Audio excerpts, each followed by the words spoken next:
네, 이 시각 K스탑 출발하겠습니다. 오늘 나와주신 두 분 소개해 드릴게요. 이권희 하이투자증권 디지털 마케팅 부장 나오셨고요. 그리고 리서치 아름의 고윤기 이사와 함께하겠습니다. 어서 오십시오. 네. 첫 번째 이슈부터 좀 살피겠습니다. 1월 들어서면서 지난주에 이제 삼성전자 실적 나왔고요. 본격적인 기업들의 실적 발표가 이어지고 있죠. 실적 시즌에 들어갔고, 그리고 앞서 잠깐 말씀드렸지만 이제 인플레이션 지표 중에 가장 중요한 CPI, 미국의 CPI 지표 발표가 이번 주에 또 있습니다. 이런 것들의 굵직굵직한 이벤트들이 시장에 어떤 영향을 미칠지 전문가들과 함께 얘기 나눠보겠습니다. 먼저 이권희 멘토부터 얘기하실까요? 예. 일단 뭐 12월에 이제 오늘 시장 굉장히 좋게 출발을 하고 있는데 주말에 이제 미국 시장이 워낙 또 좋은 흐름을 보여줬고요. 미국 시장이 올라간 이유를 보면 사실은 뭐 인플레이션에 대한 걱정, 뭐 그다음에 경기 침체 둔화에 대한 우려 이런 것들이 이제 가장 이제 그 큰 이슈였다라고 하면 이번에 보면 생각보다 이제 실업률이라든지 이런 부분들은 안 빠졌는데 그러다 보니까 고용이 탄탄하다는 전제하에 진행이 되고 있었고 이게 사실은 악재로 작용하는 경향도 많이 있었는데 이번에는 실질 임금이 좀 떨어졌다라는 부분이 이제 가장 시장에서 좀 화두가 됐던 것 같습니다.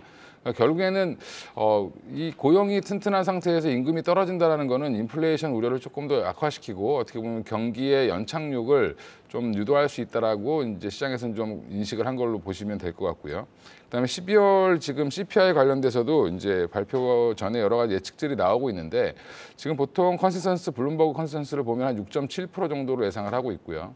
그 외에 이제 클리브랜드 연은에서 발표하는 인플레이션 나우캐스팅 추정치도 한 6.6%로 나오고 있어서 이번 12월 CPI는 한 6%대에서 이제 어느 정도 형성될 가능성이 높다라고 보고 있습니다. 그래서 일단은 인플레이션이 추세적으로 내려오고 있다는 부분도 시장에서는 조금 더 환호를 하고 있는 모습이다라고 보시면 될 것 같습니다. 네. 아마도 6%대 CPI가 발표가 될 거다 이렇게 시장 예상하고 있거든요. 근데 또 아시겠지만 시장은 예상과 달라지면 또 다른 반응을 나타내기 때문에 그게 조금 불안하긴 한데 뭐 6.6에서 6.8 이 정도를 지금 시장이 예상하는 것 같습니다. 고윤기 멘토께서는 뭐 CPI 지표 발표라든지 아니면 이번 주에 있을 이벤트 이런 것들에 대해서는 어떤 견해 가지고 계십니까? 일단 CPI 지표 같은 경우에는 작년부터 좀 꺾이는 그런 추세가 나타났습니다. 그래서 기준금리 인상, 미국의 기준금리 인상과 관련된 그 속도 자체가 조금은 완화될 것이라는 그런 기대감 때문에 상승했던 부분도 있었고요. 하지만 막상 뚜껑을 열어보니 파월 의장이 더욱더 긴축적인 그런 기준금리를 인상하겠다라는 이런 포지션을 취하면서 주가는 또다시 하락하는 그런 모습인데요. 일단 올해 FOMC 연준 의원들의 구성 자체는 조금 긍정적으로 좀 볼 수 있을 것 같습니다. 대표적인 강경파라고 할 수 있는 제임스 블러드 총재가 일단 물러나게 되고요. 그 외에 이제 대표적인 비둘기파 그 위원들 그리고 중도파라고 할 수 있는 위원들이 4명 정도 추가가 되고 있기 때문에 될 것으로 전망이 되고 있기 때문에 당연히 이제 FOMC와 관련된 어떤 강력한 노이즈는 조금 줄어들 가능성이 높은 그런 상황이고요. 그리고 미국의 기준금리를 놓고 봤을 때 원래 경험칙으로 놓고 본다면 금리가 인상하는 시점에는 주가가 오르는 그런 경험이 있었습니다. 하지만 작년 같은 경우에는 미국의 기준금리가 무려 1년 사이에 4%포인트 가까이 급등하는 그런 모습을 보였기 때문에 시장은 이러한 어떤 강력한 속도에 의해서 하락하는 그런 모습이 나왔는데요. 물론 지금 현재 미국의 기준금리가 올해도 5% 이상으로 넘어갈 것으로 전망은 되고 있지만 네. 점진적인 인상이 유지가 된다면 시장은 긍정적으로 바라볼 수 있을 것 같습니다. 다만 우리나라 증시 같은 경우에는 좀 단기간에 지난주에는 6% 가까이 급등하는 모습을 보였기 때문에 주 후반으로 갈수록 조금은 쉬어갈 여지는 있다라는 점, 즉 100m 달리기를 전력 질주로 달라왔기 때문에 주 후반으로 갈수록 CPI를 확인하고 가자라는 그런 관망 심리가 강해질 수도 있다는 점은 염두를 해두시면 좋을 것 같습니다. 그리고 상장사의 4분기 실적이 34% 하락하는 부분은 누구나 인지하고 있는 그런 부분이고요. 삼성전자 또한 잠정 실적 발표 이후에 부진한 실적을 발표를 했지만 향후에 대한 어떤 기대감으로 주가가 선제적으로 반영한 만큼 4분기 실적이 부진한 부분은 과거에 대한 그런 부분이고 네. 향후 기대치 그리고 어느 정도 바닥을 잡았는지에 대한 가이던스가 더욱더 중요하다. 이렇게 좀 정리해 볼 수 있을 것 같습니다. 참 신기하죠. 지금 삼성전자 주가 나오고 있는데 정말로 최악의 실적을 딱 얘기한 순간부터 주가가 올라서 일주일 사이에 8% 올랐습니다. 이게 삼성은 실적 잘 나오면 그냥 주가 빠지고 실적 안 나오면 주가 오르고 이게 공식이 되는 건지 어쨌든 오늘 삼성전자 6만 원 선 위로 올라와 있는 상황인데요. 방금 전에 고윤기 멘토 말씀이 주 뒤쪽으로 갈수록 아무래도 CPI라든지 여러 가지 이벤트에 대한 경계감이 시장에 좀 나올 수 있다. 이걸 좀 고려하자 이런 말씀 주셨고요. 실적은 4분기니까 지나간 실적이다. 이건 이미 시장에 반영돼 있기 때문에 그렇게 시장에 큰 영향을 미칠 것 같지는 않다라는 말씀이신데 우리 이건희 멘토께서는 상장사 실적들에 대해서는 어떤 견해 갖고 계세요? 일단 미국이 이제 이번 주에 금융주 실적들이 좀 나올 거고 아마 거기서 이제 좀 충격이 나오게 된다라고 하면 미국 시장이 좀 조정을 좀 받을 수는 있다라고 보고 있는데 네. 일단 지금 눈높이는 이미 많이 낮아져 있다라는 부분이고 일단 가이던스도 많이 내려와 있습니다. 그러니까 이번에 이제 LG전자나 삼성전자를 보시면 이제 아시다시피 LG전자 같은 경우는 뭐 영업이익률이 거의 91% 급감을 했음에도 불구하고 오히려 그때부터 반등이 강하게 세게 나오는 모습을 보여주고 있고요. 삼성전자도 마찬가지로 6만 원을 하회하던 주가가 지금 뭐 사실 실적 발표 이후에 오히려 급등하는 모습을 보여주고 있기 때문에 이미 이제 시장은 어느 정도 선제적인 반영 이후에 다시 한번 이제 기대감, 더 이상 나빠지진 않을 거다라는 생각 이런 것들이 네. 컨센으로 자리 잡았다라고 보시면 될 것 같고 지금 뭐 오늘 많이 올라가는 뭐 네이버라든지 이런 카카오 같은 종목들도 마찬가지로 4분기 바닥론이 이제 얘기가 나오기 시작을 했기 때문에 이제 전반적인 분위기가 어느 정도 이제 대형주들의 바닥은 잡혀 있다라고 생각을 하고 지금 시장에서 대응을 한다라고 보시면 될 것 같습니다. 그래서 오히려 그동안 좀 못 샀던 종목들 주도주라든지 아니면 좀 많이 빠져있던 종목들 중에서 4분기가 거의 4분기 실적을 바닥으로 치고 올라갈 수 있는 대부분의 종목들을 조금은 이제는 좀 노려보시는 것도 괜찮다라고 생각하고 있습니다. 일단은 그 4분기에 바닥치고 차라리 빠르게 회복될 때 곳을 찾는 게 낫다라는 말씀이시고 그러시면서 이제 네카오 흔히 말하는 플랫폼 업체들 얘기를 좀 해주셨거든요. 연결해서 그럼 두 번째 주제로 바로 넘어가겠습니다. 저희가 두 번째가 카카오 쪽 오늘 그리고 네이버도 좀 강하고요. 그래서 두 개 이슈를 좀 잡았거든요. 이건희 멘토 방금 전에 잠깐 언급하셨으니까 고윤기 멘토부터 얘기 한번 해보겠습니다. 일단 오늘 나온 이슈는 일단 카카오가 이제 예스만의 SM을 인수할 수도 있다라는 그런 소식인데요. 예전부터 작년부터 있었던 이슈였습니다. 그렇지만은 이제 그 싱가포르청과 이제 사우디 국부펀드가 카카오에 한 1조 원 정도 되는 금액을 투자하겠다라는 그런 소식이 전해졌거든요. 결국 카카오엔터가 이 자금을 어디에 활용할 것인가, 즉 SM을 인수할 수도 있을 것이다라는 그 기대감 때문에 오늘 주가가 강하게 반등을 하고 있다라고 보시면 될 것 같습니다. 네. 그동안 카카오엔터와 그리고 SM의 그 경영권 관련된 이견은 아무래도 가격 차이에 대한 그런 부분이었는데요. 이스만 회장의 SM의 지분을 18% 갖고 있습니다. 지분 가치로는 3천억대 수준인데 경영권 프리미엄까지 해서 대략 6천억대의 그런 금액입니다. 네. 결국 카카오엔터가 그 투자 금액을 받았던 1조 원을 여기에 투자를 하게 된다면은 그거에 따라서 카카오엔터의 어떤 시너지 효과를 기대할 수도 있다라는 그런 기대감 때문에 오늘 카카오가 강한 모습을 보이고 있습니다. 특히나 이제 한알령과 그리고 아이돌 IP를 활용한 여러 가지 이제 활동들이라고 할 수 있겠죠. 뭐 콘서트 수익이라든지 이런 뿐만 아니라 뭐 웹툰이라든지 웹소설이라든지와 같은 그런 어떤 플랫폼의 활용성에 대한 어떤 기대치로 오늘 카카오의 주가가 강한 모습을 보이고 있습니다. SM 같은 경우에는 일단 기존에 있었던 온라인 파트너스의 그 라이크 기획과 관련된 영업이익이 이제 올해 추가되는 부분 또한 일단 긍정적으로 볼 수가 있을 것 같고요. 카카오엔터의 어떤 지분을 만약에 넘기게 될 경우에는 카카오가 갖고 있는 플랫폼을 통한, 즉 SM이 그동안 잘했던 부분이 뭐냐면 일부 뭐 동방신기라든지 뭐 엑소라든지 약간 그 아이돌 그룹들의 어떤 스토리화를 굉장히 좀 선제적으로 잘했던 그런 엔터사기 때문에 이거에 따른 시너지 효과로 인해 오늘 SM과 그리고 카카오의 주가 흐름이 긍정적으로 나타나고 있다, 이렇게 이해하시면 될 것 같습니다. 일단 카카오 엔터를 중심으로 이슈가 좀 나왔고요. 가능성입니다. 앞으로 SM을 인수할 가능성에 대해서 시장에서 좀 언급을 하고 있는 상황인 것 같고 이게 근데 SM 측에서도 빨리 매각을 해야 되는 이슈가 하나 나왔다고 봐야죠. 연내에는 해야 되거든요. 왜냐하면 내년에는 이제 정부에서 공개 의무 매수제라 그래서 M&A 할 경우에 대주주 지분 팔 때 개인들이 원하면 그 판 가격으로 그대로 50 플러스 1주까지 50% 플러스 1주까지 사줘야 되는 제도가 시행되지 않습니까? 그러면 돈이 너무 많이 들기 때문에 그리고 아까 말씀하신 경영권 프리미엄 얻고 팔려면 이 올해 안에 팔아야 됩니다. 그러다 보니까 조금 속도가 날 가능성도 있다, 이렇게 보여지긴 하네요. 근데 이제 뭐 카카오는 그렇다 치고 네이버도 오늘 오르지 않습니까? 네. 이건희 멘토 어떻게 보세요? 플랫폼 업체 전반으로 본다면? 일단 뭐 지금 이제 플랫폼 전반으로 지난주부터 좀 괜찮은 모습을 좀 보이고 있는데 그거 자체는 이제 뭐 미국에 상장되어 있는 엔트그룹, 뭐 이제 중국의 이제 어떻게 보면 플랫폼 기업들도 급등을 하는 양상을 보였는데 결국에 이제 중국에서 알리바바 그룹 관련된 엔트그룹 관련된 뭐 많은 제재들이 있었는데 이런 것들을 좀 완화하겠다는 그런 기조가 나오기 시작을 했고요. 네. 그런 부분들이 어떻게 보면 투자 심리를 조금 더 좋게 만들어줬다라는 부분, 그런 부분들이 이제 네이버, 카카오에도 영향을 좀 줬다라고 생각하고 있고요.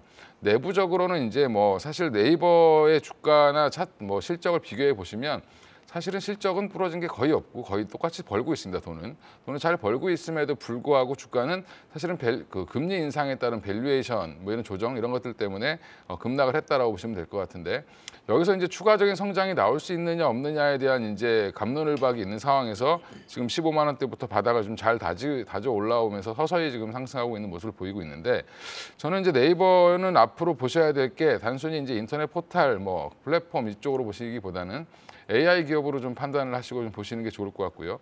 올해는 아마 네이버의 AI 사업부가 어떻게 이제 새로운 사업들을 잘 치고 나갈 수 있느냐라는 부분들을 좀 보시면 될 것 같고, B2C보다는 B2B 사업이 어떻게 진행되느냐가 더 중요할 수 있다라고 보고 있습니다. 그래서 지금 국내에 보면 그 AI 관련된 전문가들 대부분 지금 네이버에서 빨아들이고 있다 이렇게 지금 얘기를 하고 있거든요. 그럼 네. 결국에는 네이버가 그동안 준비했던 것들이 이제는 조금 올해부터는 가시화될 가능성이 높고, 최근 들어서 뭐 네이버 관련돼서는 AI가 가장 핵심 키워드로 지금 나오고 있는 상황이기 때문에 이런 부분들에 대한 기대감이 좀 형성된다라고 하면 충분히 추가 성장에 대한 기대감, 뭐 기존에 뭐 네이버 쇼핑 이런 거에만 이제 어떻게 보면 기대했다라고 하면 그 부분은 이제 뭐 플랫하게 가더라도 뭐 다른 쪽에서의 성장이 나온다라고 하면 또 한번 시장에서 좀 바닥을 잡고 올라갈 가능성은 충분히 있다고 생각하고 있습니다. 지난 연말부터의 네이버 주가 흐름을 그냥 아주 작은 박스권이라고 본다면 한 18만 원 선에서 한 20만 원 사이에 오가고 있거든요. 그러면 이제 박스권 상단 정도라고 볼 수 있겠죠. 여기 뚫고 좀 갈 수 있을 것 같습니까? 일단 뭐 주봉상의 추세, 기술적으로 보더라도 일단은 추세 하락 국면은 좀 벗어나고 있는 모습이고, 이제 결국엔 뭐 쌍바닥을 만들어서 지금 20주선을 돌파한 상황이기 때문에 단기적으로 뭐 20만 원대까지의 회복, 22만 원까지 회복은 충분히 가능할 수도 있다고 생각하고 있고요. 그리고 지금 이제 어떤 모습을 보여주느냐, 이제 단기에 뭐 실적 바닥론 얘기가 나오지만 사실은 네이버 실적 이렇게 부러진 적은 별로 없었기 때문에 여기서 플러스 알파로 얼마나 더 성장할 수 있느냐가 보여준다라고 하면 사실 주가는 여기서 뭐 굉장히 좀 싸져 있기 때문에 최근에 수급도 좀 들어오는 모습을 보면 이제 조금 컨센이 좀 바뀌고 있다. 그동안 이제 금리는 오를 만큼 올랐고 네. 그 사실 금리 상승에 따른 뭐 밸류에이션에 대한 부담감 이런 것들은 이제 조금 이제 해소 국면에 들어갈 가능성이 높다라고 생각하고 있습니다. 고윤기 멘토께도 네이버에 대한 의견을 좀 묻겠습니다. 네이버 지금 주가 상황이나 앞으로의 조금 더 올라갈 가능성에 대해서는 어떻게 보고 계십니까? 저는 네이버뿐만 아니라 카카오에 대해서는 약간 좀 트레이딩 바이 관점으로 좀 접근을 하고 있습니다. 네. 추세적인 어떤 우상향을 하기까지 물론 AR이라든지 신사업에 대한 그런 어떤 프리미엄을 충분히 줄 만한 그런 기업이긴 하지만 그동안 상승했었던 그리고 매물적인 그런 압박에 대한 그런 우려감 때문에 일단 트레이딩 바이 관점으로만 제시해드리도록 하겠습니다. 너무 길게 보지 말자. 사더라도 좀 단기적으로 이익 보는 관점으로 보자 이런 말씀이시네요. 알겠습니다. 자, 다음 주제로 넘어가죠. 다음 주제는 저희가 중국의 리오프닝 얘기를 안 할 수가 없네요. 계속해서 중국과 관련된 이 리오프닝 주가들이 좀 좋거든요. 오늘도 좀 강세를 보이고 있는데 좀 지겹더라도 한 번 더 하겠습니다. 이해해 주십시오. 이건희 멘토 좀 얘기 좀 해볼까요? 예. 일단 지금 뭐 항공주나 여행주나 뭐 대부분 뭐 화장품주나 대부분 비슷한 뭐 흐름을 좀 보여주고 있는 상황이고요. 여행주도 뭐 퍼포먼스가 확 뛰어나게 하나투어를 보면 뭐 확 올라가진 않지만 꾸준히 우상향을 좀 만들어주고 있고, 오히려 오늘은 이제 화장품주들 중에서도 보면 뭐 OEM 관련된 업체들이 좀 좋은 모습을 이어가고 있는 상황이고, 그다음에 이제 진에어라든지 뭐 제주항공이라든지 이런 항공주 LCC 업체들도 지금 꾸준히 지금 우상향을 보여주고 있는 상황인데, 결국엔 지금 그 외에도 뭐 카지노 관련주들도 마찬가지라고 보고 있고요. 그래서 뭐 과연 이제 중국의 리오프닝에 대한 기대감이 어떻게 주가에 작용을 할 것이냐, 지금은 다 같이 우하고 올라갈 수 있는 뭐 그런 모습이라고 보면 그 부분마다 이제 새로운 이제 그 모멘텀들이 나올 때마다 조금 더 강한 쪽이 있고 조금 약한 쪽이 있을 수밖에 없다라고 보고 있는데, 큰 흐름으로 보면 결국에는 중국 사람들이 시장에서 중국 내에서 돌아다니는 게 굉장히 자유로워졌기 때문에 화장품 관련된 업체들 보시면 그 안에서도 코스맥스 같이 중국에 공장을 갖고 있는 회사, 그다음에 중국 기업들에게 OEM으로 주문을 받고 있는 회사가 더 강한 모습을 좀 보여주고 있고요. 최근에 상승세가 가장 좋은 코스맥스를 보면 결국엔 중국 내 소비의 확산 이런 부분에 대한 기대감이 좀 얹혀져 있다라고 보시면 될 것 같고, 나머지 이제 국내에 이제 들어오는 인바운드로 들어오는 중국 관광객들은 약간 제한적일 수밖에 없겠지만, 결국에 이제 1월 말까지 제재가 이제 어떻게 풀리느냐, 뭐 2월 달에는 풀리느냐, 아니면 여러 가지 이제 정책적인 변수들은 남아 있지만 길게 보면 사실은 뭐 2월이 됐든 3월이 됐든 결국에는 풀릴 수밖에 없을 거다라고 보고 있고요. 그러면 중국인들이 가장 와서 제일 먼저 해외여행을 할 때 뭐 항공 노선도 많지 않고 아직은 예전처럼 확 늘어나 있지 않기 때문에 가장 먼저 나올 수 있는 사람들이 누굴까라고 생각해 보면, 국내에서 이제 항공을, 그러니까 그런 입국 규제가 없어지면서 해외여행을 제일 먼저 나가기 시작하는 분들이 보면 중산층 이상이신 분들이기 때문에 뭐 중국도 마찬가지로 결국에는 약간 부유층들이 먼저 나올 가능성이 높다라고 생각하고 구매력이 있습니다. 있는 데들이 움직일 가능성이 높다 이런 말씀이세요? 예, 그러면 결국엔 제일 먼저 카지노 쪽이 가장 저는 좀 좋지 않겠나 생각을 하고 있고, 그에 따른 이제 항공은 이제 증편이 되느냐에 따라 여부 이런 부분들과 또 이제 일본 노선이라든지 동남아 노선까지도 보셔야 되기 때문에 단순히 그냥 뭐 중국 관련돼서만 보실 필요는 없을 것 같다라고 생각하고 있습니다. 아이러니하게도 중국이 가끔은 너무 밉죠. 그러니까 뭐 미세먼지도 그렇고요. 미세먼지도 중국발이 워낙 강하다 보니까요. 그리고 여러 가지 코로나19도 지금 확산세가 어느 정도 진정될 때쯤 중국이 또 창궐을 하다 보니까 여러 면에서 그런데, 올 한 해 글로벌 경제를 또 책임지고 있는 게 또 중국입니다. 중국이 얼마나 성장해 주느냐에 따라서 경제 상황이 달라지기 때문에 또 중국을 바라볼 수밖에 없는 그런 상황입니다. 고윤기 멘토께서는 이 중국 리오프닝 이슈가 걱정할 점은 없어 보이십니까? 지금 일단 주가는 가고 있으니까요. 저는 걱정할 점이라면 일단 주가가 좀 선제적으로 반영이 됐다라는 점이 일단 가장 조금 걱정되는 그런 부분이라고 볼 수 있을 것 같습니다. 뭐 일단 제품의 경쟁력 측면에서 화장품 관련주들이 강세를 보이고 있기는 하지만 일단은 그 중국 시장에서의 어떤 점유율이라든지 이런 부분 지속적으로 떨어지고 있는 부분이거든요. 결국 화장품이 상승하는 이유는 그동안 하락했었던, 즉 저가 매수가 쏠리면서 주가가 좀 강하게 반등이 나왔다는 점. 뭐 LG 생활건강 같은 경우에도 40만 원대 주가가 지금 70만 원대까지 왔다라는 점. 과연 그렇지만 중국 시장에서의 어떤 경쟁력이 있는지가 일단은 저는 우려되는 그런 부분이고, 두 번째 부분은 코로나 시대에 있어서 전환사채라든지 그리고 차입금, 부채 비율과 관련된 리스크가 가장 큰 업종이 바로 리오프닝 관련주입니다. 뭐 대표적으로 카지노 업체인 롯데관광개발 같은 경우에도 전환사채를 굉장히 많이 발행한 그 이슈가 있기 때문에 주가는 상승하고 있지만 향후에 차입금과 관련된 이자 비용과 관련해서 과연 실적이 나올지에 대한 부분도 한번 체크는 꼭 한번 해보셔야 되는 부분입니다.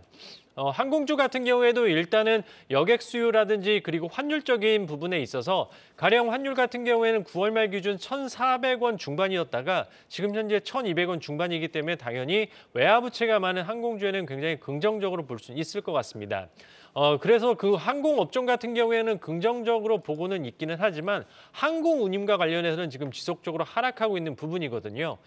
그렇기 때문에 그 차입금과 관련된 부분 그리고 항공운임의 지속적인 하락 부분에 대한 리스크 요인도 체크해 보셔야 되는 그런 부분입니다. 네. 결론적으로 리오프닝과 관련해서는 주가가 선제적으로 움직였다라는 그런 측면에서 목에 찼다라는 그런 측면에서는 조금 걱정이 필요한 그런 부분이고, 그렇지만 업종별로 옥석 가리기에 따른 수혜는 볼 수 있는 그런 업종군은 확실하기 때문에 이런 업종군에 대한 옥석 가리는 필요하다, 이렇게 정리하도록 하겠습니다. 고윤기 멘토님 말씀은 이제 우리가 걱정을 한다면 선제적으로 주가가 좀 반영해서 강하게 올랐다는 점이 좀 걱정이긴 한데, 그중에서는 항공주는 그래도 좀 나아 보인다 이런 말씀이십니다. 이건희 멘토께서는 리오프닝 중국과 관련돼서 본다라고 하면 지금 상황에서 조금 더 볼 수 있는 건 어느 섹터 같으십니까? 개인적으로는 일단 기대감이 좀 큰 쪽, 아까 순서는 제가 이제 뭐 말씀드린 것처럼 뭐 카지노 쪽이 좀 가장 빠를 것 같고요. 그 화장품은 조금 보수적으로 보시는 게 맞을 것 같고, 오히려 지금 뭐 항공주는 좀 무난하게 꾸준히 갈 가능성이 높다라고 생각을 하고 있는데, 항공은 결국에 이제 뭐 운임이 떨어지고 비용도 떨어지고 지금 뭐 그렇지만 결국엔 수요는 늘어난다, 뭐 큐는 증가할 수밖에 없다라고 봤을 때는 항공주가 가장 좀 안전하게 투자할 수 있는 쪽이라고 보고 있고요. 그 중에서도 이제 뭐 LCC 업체들 중에도 여러 업체가 있겠지만 사실은 좀 재무적으로 안정성이 있는 회사, 그나마 좀 괜찮은 회사들 좀 보시는 게 맞을 것 같습니다. 뭐 아까 이사님 말씀하신 것처럼 뭐 부채 비율이라든지 워낙 한 2년 동안 안 좋았기 네네. 때문에 그런 부분들을 감당해 낼 수 있을 정도의 회사가 되는 게 좀 중요할 것 같고요. 주가가 또 올라가게 되면 또 이제 뭐 그동안도 유상증자 이런 이슈들이 많이 있었겠지만 여러 가지 또 그런 이슈들이 또 나올 가능성도 있다라고 생각하고 있기 때문에 그런 부분들 좀 감안하셔서 뭐 저는 개인적으로 진에어를 좀 가장 좀 좋게 보고 있고요. 그 외에 뭐 제주항공을 두 번째로 보고 있습니다. 항공주가 그나마 괜찮은 것 같고 하나 더 꼽으려면 화장품 정도라고 말씀 주셨습니다. 항공주 중에서는 LCC 중에서는 재무적으로 좀 안정성이 더 높은 쪽이 선호의 대상이다. 그렇게 보면 이제 진에어 정도 된다. 이런 말씀이겠죠. 알겠습니다. 자, 다음 이슈로 넘어가죠. 다음 이슈는 삼성전자가 이제 로봇에 대한 관심을 계속 보이고 있죠. 레인보우 로보틱스에 대한 유상증자 참여 얘기가 나오면서 지난주에 뭐 레인보우 로보틱스 주가 강했고요. 오늘도 좀 강세를 보이고 있는데 어디까지 레인보우 로보틱스의 레벨이 올라갈까도 시장의 관심이긴 합니다. CES는 끝났습니다만 CES 안에서도 로봇 관련 테마들 굉장히 부스가 뜨거웠다고 하거든요. 우리나라 사람들만 CES 참여한 게 뭐 500명이 넘는다는 얘기도 있고요. 거기 가신 분들이 뭐 SNS에 올린 거 보니까 로봇 부스 가서 뭐 체험한 거 이런 것들 많이 올리시던데 로봇 얘기 조금 해보겠습니다. 고윤기 멘토부터 하실까요? 네, 로봇 관련주 같은 경우는 그동안 뭐 테마주다, 뭐 약간 뭐 작전주다, 뭐 이렇게 좀 치부를 했었던 그런 산업 중에 하나라고 좀 보실 수가 있을 것 같은데요. 그렇지만 일단 삼성전자뿐만 아니라 기타 대기업들이 이제 로봇 사업이 신사업으로 선정이 되면서 지속적인 투자가 지금 나타나고 있습니다. 특히나 삼성그룹 같은 경우에는 지난 2021년에 로봇 사업화 TF를 이제 로봇 사업 팀으로 격상을 하면서 특히나 로봇 사업에 강한 투자를 지금 보이고 있는 그런 상황인데요. 레인보우 로보틱스도 삼성전자의 지분 투자 이후에 주가가 거의 2배 가까이 상승하는 모습을 보이면서 이에 발맞춰서 지금 로봇 산업에 대한 기대감이 굉장히 커지고 있는 상황입니다. 삼성그룹과 관련해서 삼성그룹의 웨어러블 로봇 관련해서는 아마 삼성그룹은 이제 매년 4월에 로봇 관련된 이벤트가 있을 거라고 공언한 만큼 웨어러블 로봇 또한 4월 달에 공개될 가능성이 매우 높은 그런 상황이라고 보시면 좋을 것 같습니다.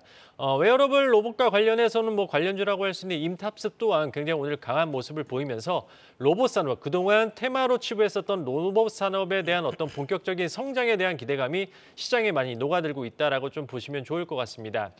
그렇기 때문에 비단 삼성그룹의 어떤 웨어러블 로봇뿐만 아니라 향후에 서비스 로봇과 그리고 방산용 로봇에 대한 기대감도 매우 높아지고 있는 그런 상황이기 때문에 아마 올 한 해 뜨겁게 달굴 테마 그리고 이슈 중에 하나가 아마 로봇 산업으로 전망이 되는 것만큼 포트폴리오에 로봇과 관련된 종목들은 하나 정도는 편입을 해두시는 것도 좋을 것 같습니다. 로봇 관련해서 좀 관심을 더 갖자 이런 말씀이십니다. 이건희 멘토 어떻게 보세요? 일단 뭐 레인보우 로보틱스가 먼저 치고 나가면서 이제 뭐 사실은 좋은 분위기가 이어졌고 결국에 이제 이 로봇의 트리거는 지금 삼성에서 시작을 해서 뭐 테마가 형성됐고 삼성이 이제 사업부를 어떻게 보면 승격시키면서 팀을 이제 부서로 승격시키면서 한번 이슈가 됐다가 뭐 그 외에 이제 현대차라든지 뭐 LG전자 꾸준히 투자했던 회사들도 있고요. 근데 이제 삼성전자의 파워가 이제 결국에는 레인보우 로보틱스에 이제 투자까지 이어지면서 지금 굉장히 뭐 그러니까 어떻게 보면 주도주를 만든 경향이 된 걸로 보시면 되는데 이제 보면 로봇주들이 보면 다 고만고만한 회사들이 많았는데 지금 레인보우 로보틱스가 지금 시가총액이 아까도 이제 뭐 방송 전에 좀 말씀을 나눴지만 거의 한 8,500억, 8,600억까지 올라와 있기 때문에 일단 뭐 실적 대비해서 주가는 뭐 사실은 좀 엄청나게 올라온 상황이죠. 기대감으로 많이 올라왔다고 보시면 되고요. 이게 이제 뭐 9천억까지 갈지 뭐 1조를 찍고 내려올지는 모르겠지만 일단은 먼저 치고 나가는 1등 기업이 생겼다라는 부분, 그 부분 때문에 뭐 2등, 3등 그다음에 관련된 기업들 계속 찾는 노력들이 계속 이어질 거고요. 그동안 준비했던 회사들도 너도 나도 이제 로봇을 하고 있다라고 지금 이제 IR을 하거나 발표를 할 가능성이 높아졌다라고 보고 있습니다. 그러면 결국엔 기존에 이제 로봇 관련주로 묶여 있었던 모든 이제 그 회사들 이외에도 지금 신규로 편입되고 있는 로봇 관련주들에 대한 뭐 2등 업체, 3등 업체 찾는 이제 노력들이 계속 이제 나올 가능성이 높고요. 그러니까 특히 올해 이제 새롭게 시작되는 뭐 이제 CES도 뭐 말씀하셨지만 CES에서 보여주는 것도 있지만 올해 그럼 과연 2차 전지는 그동안 이제 오랫동안 이제 뭐 주가가 많이 올라왔고 퍼포먼스가 좋았기 때문에 이제 시작하는 데가 뭐가 있을까라고 많은 뭐 전문가들이 고민을 했을 때 저 또한도 작년 연말에 로봇 관련주가 되지 않겠냐라고 생각을 해서 뭐 12월 중순에 레인보우 로보틱스를 말씀을 드렸는데 뭐 복권 맞은 것처럼 이렇게 주가가 올라갔죠. 네. 예. 근데 이제 이렇게 보면 결국엔 모든 사람들이 보는 게 대부분 비슷하다. 그럼 결국엔 이쪽으로의 투자자들의 이제 시선이 많이 쏠려 있다라는 부분에서는 초창기에 이제 기대감으로서의 상승은 뭐 돌아가면서 나올 가능성은 높다라고 보고 있습니다. 그래서 지금은 이쪽 관련된 섹터는 단순히 실적보다는 기술력에 좀 집중하셔서 어떤 기술을 갖고 있는 회사인지 어떤 제품을 만들 수 있는 회사인지를 좀 보시고 네. 접근을 하시는 게 좋을 것 같고요. 저도 개인적으로 레인보우 로보틱스를 먼저 예전에 말씀드렸던 이유는 기술력이 워낙 뛰어난 회사라고 판단을 했기 때문에 말씀을 드렸던 부분이 뭐 이렇게 좋은 결과로 나온 것 같습니다. 알겠습니다. 기술력 있는 로봇 회사 정도는 관심을 가질 시점이 됐다라고 말씀을 하고 계시고요. 삼성이 이제 4월쯤에 로봇과 관련된 신제품, 뭐 이런 것들, 시제품 이런 거 발표할 가능성이 높다라는 거죠. 뭐 웨어러블 로봇이 나온다는 얘기도 있고요. 다양한 얘기가 나오고 있습니다.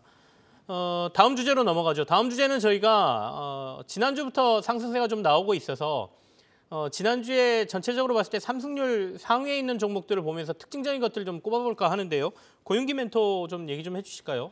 네, 지난주 수익률 상위 랭킹을 보게 된다면 약간 좀 개별 테마성 이슈들이 좀 강세를 많이 보였습니다. 아무래도 시장이 조금씩 턴어라운드하는 그런 모습이 나타나면서 개별 테마가 다시 한번 좀 급등하는 모습을 보였는데요. 지난주 같은 경우에는 우진 INS가 일단 전 종목 중에 탑 수익률을 끼렸습니다. 54.99% 가까이 되는 어마어마한 수익률을 기록을 했는데 전국 마이스 투자라고 하죠. 기업회의나 포상관광이나 컨벤션, 전시등과 같은 마이스의 이제 최대 11조 투자 소식이 전해지면서 우진 IS가 관련주로 엮이면서 급등세를 보였습니다. 우주 INS 같은 경우에는 롯데건설과 마곡 마이스 복합단지 개발 사업 중에 기계설비 공사를 체결했다라는 소식이 전해지면서 급등세가 나타나는 모습을 보였습니다.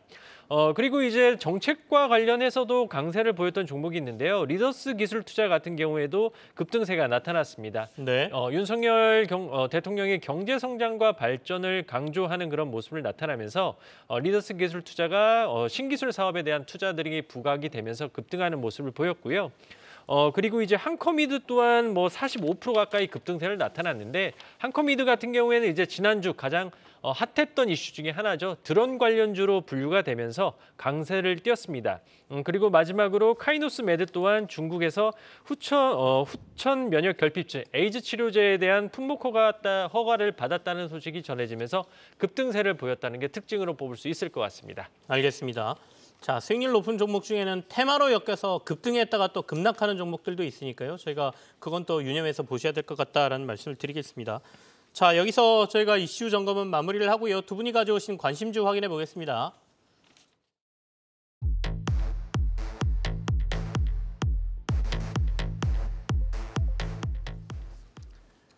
네, 이건희 멘토 가져오신 종목부터 보죠. 글로벌 확장성에 주목하자. UTI 가져오셨네요. 한번 어떤 회사인지 자세히 들어보도록 하고요. 고윤기 멘토께서는 로봇 산업의 개화 기대 SBB 테크, 앞서 이제 저희가 로봇 잠깐 얘기했는데요. SBB 테크를 좀 더 자세히 살펴보겠습니다.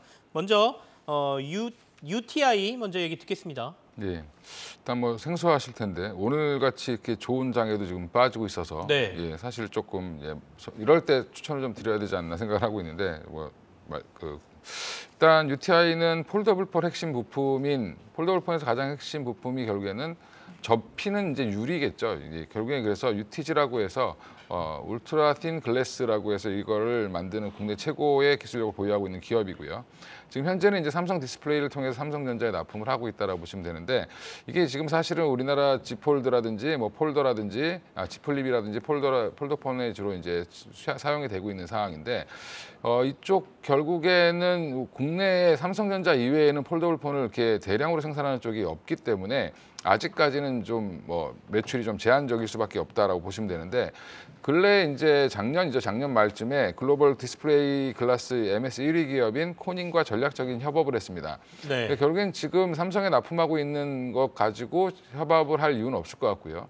국내 삼성전자 이외에도 다른 IT 과전 업체들 쪽으로 진출하기 위한 협업이 아닐까라고 이제 추측해 볼 수 있을 것 같은데 이런 전략적 협업을 통해서 결국에는 본격적으로 글로벌 시장에 진출할 가능성이 높다라고 보고 있고 그리고 이제 올해부터는 본격적으로 이제 이 UTG 관련된 매출이 발생할 걸로 보고 있는데 어느 거래처가 더 늘어날지 모르겠지만 충분히 거래처의 확장에 따른 기대감은 여전히 남아 있기 때문에 관련해서 좀 보시다가 대응을 하시면 괜찮을 것 같습니다. 네.